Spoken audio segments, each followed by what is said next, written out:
Hey everyone, welcome back to Beekeeping with Natalie, or welcome to if you are new.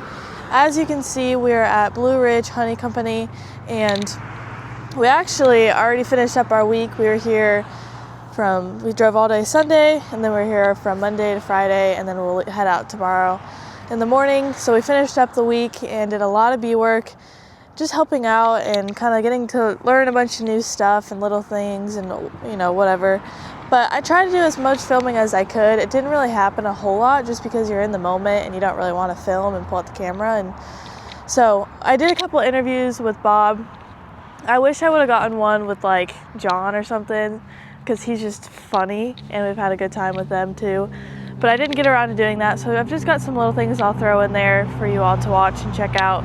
And it's kind of it. I think we'll definitely be back at some point. I don't know when that will be, but it's been a good experience just because we'll be doing the same thing we did here in about a couple weeks to a month. So it was a good little run before we actually do our work, so we can mess up somebody else's bees before we do ours. Not actually, we didn't do that. Anyways, I think that's pretty much it, so enjoy the video.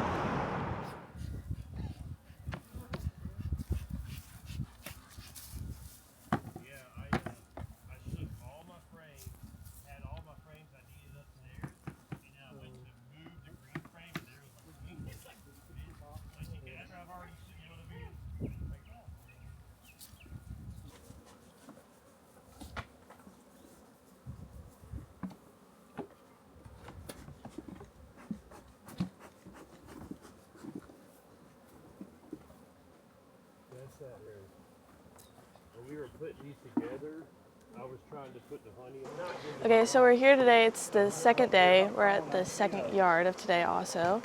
And this is kind of your grafting yard, isn't it? Yeah, we call it the cell building yard, Yeah. grafting yard. They have this 14 by 7 trailer, which has been our mobile grafting shack for years. And we used to travel all over the place. We would take this wherever we go, and we could graft in that location. You can see in there later, we got benches and lights and humidifiers and all kinds of stuff in there. Yeah. So right now we have 4 breeder queens in this yard. These 2 that Jesse are working on right now are Caucasian, and we were going to graft from them next Tuesday. Today's Tuesday, so it's a week from today. And we're just kind of overhauling everything, having a good look at everything, getting it ready to start the process. Once we start grafting, we'll graft once a week for probably 2 months or maybe 2.5. We'll graft up until July, and we're going to start off with the Caucasians. And then those 2 over there that Selena's been working on, those are pole line queens, P-O-L, which stands for pollination. That's the term they use for those queens coming out of the Baton Rouge lab in Louisiana. I got those 2 queens from Frank Rinkovich at the Baton Rouge lab, and those are interesting queens. They're open-mated queens, but he's run them in production colonies for a year, and in that entire year they've never shown anything other than a 0 in an alcohol wash. So he uses that for part of the criteria, and then he looks for gentle queens and also good honey producers and good colonies for producing brood early. Yeah. I guess that's where the pollination comes from, good pollinating colonies for California. Yeah. And then your dad, Chris, and John are working on colonies that are going to become cell builders next week too. Hey Chris, I think it's the other colony that's the big one. I'm not sure. Sorry. No, go for it. You can edit that Call him out if you want. Let's pick on your dad on Yeah, video. let's do it. I do it all the time. Oh, you do that? Okay, all right. He's used to it then. It's the one that says 4 on the lid, I think. They both have 4. Okay, all right, then, yeah, check it out then. We want the best one for next week. So we just want to make sure the colonies that are going to be cell builders next week are plenty strong right now. Sure. Make sure they don't have any swarm cells in them. Make sure they're packed full of bees, like that one is that he just opened. Yeah. That thing's ready to build cells for sure. We're going to go ahead and fill the feeders, really kind of get them juiced up and very stimulated for next week. We're missing a few in here. Some of these spots are empty, but this yard will be entirely full within a week or 2. And every week we'll put 3 or 4 colonies through the cell building process, and then they'll get a rest for 2 cycles. Yeah. Like next Tuesday they'll be used as a cell builder, and they'll be building cells for a week and a half, and then when we harvest the cells, they'll get a rest. Okay. And then 3 weeks later, they'll be a cell builder again. Okay.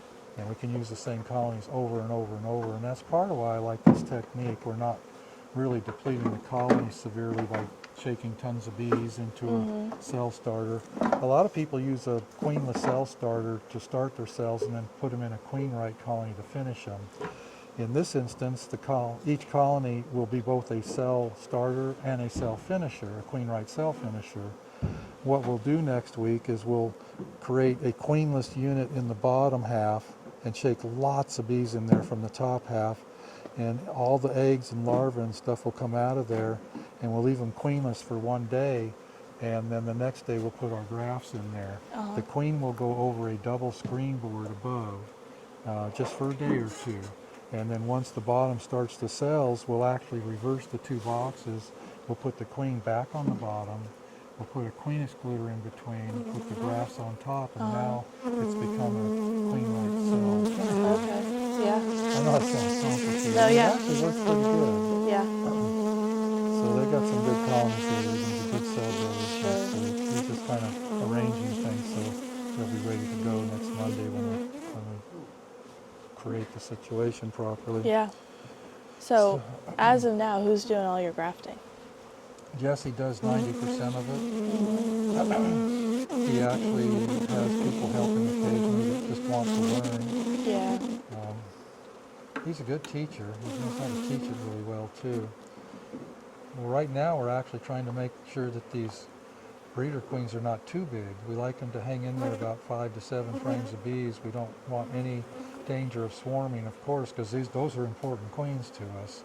Yeah. But we don't want them too small either. So these boxes, if you look closely with the camera, they got some grooves in them.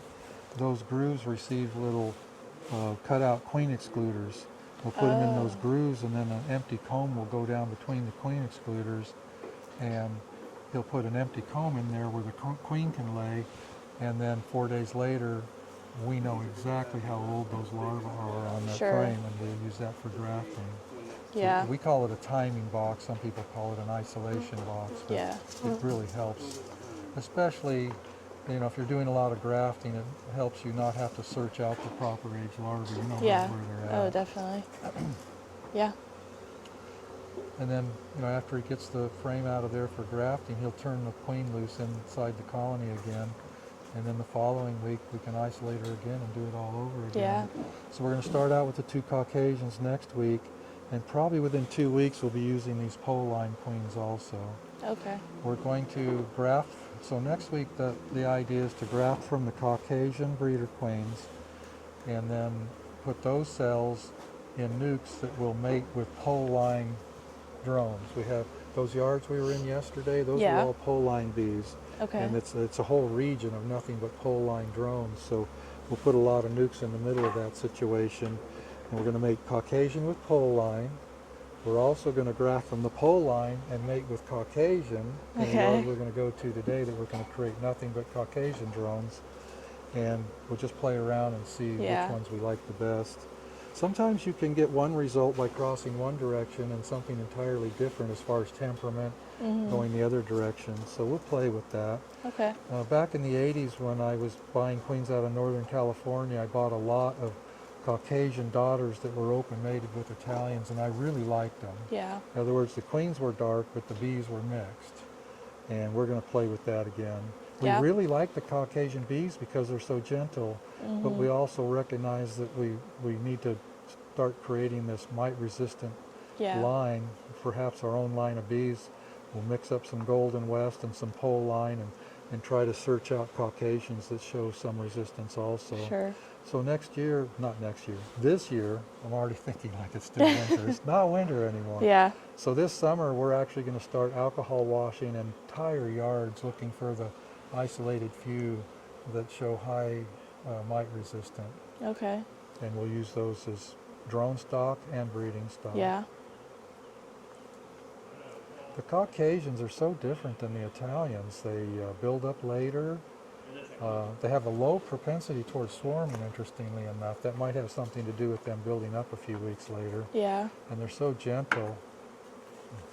I'd like to keep incorporating them into the whatever bee we create. Sure. But we'll see. I'm going to be open-minded. I'm going for mite resistance, gentleness, and honey production, and that's Yeah. my 3 criteria. And I don't care what color they are. Yeah. If they fit that, I'm happy. Yeah.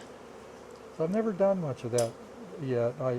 About 10 years ago, I had 2 non-treatment yards that I had going for about 7 years, long time. And then suddenly I lost both yards because another beekeeper moved in and created a bad situation. He brought in his version of mites, plus he didn't treat properly. And that year when he moved in on top of me, my bees, those 2 yards crashed that winter. So I have a theory that I think is probably correct, and that is when you don't treat bees, not only are you working towards mite-resistant bees, but you're breeding a different kind of mite. When you treat year after year after year, you're actually breeding for very strong mites, Yeah. very virulent mites, and you're breeding for super mites, so to speak. If you kill 95 or 98% of the mites and 2% survive, well, they're pretty tough mites. Yeah. And if you treat every year, you're breeding for that. So Sure. once you stop treating, suddenly the mite population changes a bit too. And if you're in an that's why some people that are isolated can do really well, but suddenly when their queens are sold or put in somebody else's colonies, they don't do well. Yeah. It's because now they're being exposed, in my opinion. I'm not a scientist, so I got to be Right. careful. But I really believe my theory is correct that, when you treat continuously, that your mites are a little bit different Sure. too. Yeah. So not only are you breeding for mite-resistant bees, but you're breeding for mites that aren't quite as virulent when you Yeah. don't treat. Anyway, that's my theory, and I'm sticking Yeah. to it until somebody Okay, can tell we'll me put I'm it in wrong. there. All right. Well, thanks for Are you letting us having be fun here. here Yeah. in Georgia? Yes. It's so fun to have you guys here. Yeah. So you can put this in your video. We're going to have dinner tonight. This can be fun. Yeah. This is a different world from Missouri, Yeah. different planet. Yes. It's beautiful. Do you want these? Yes.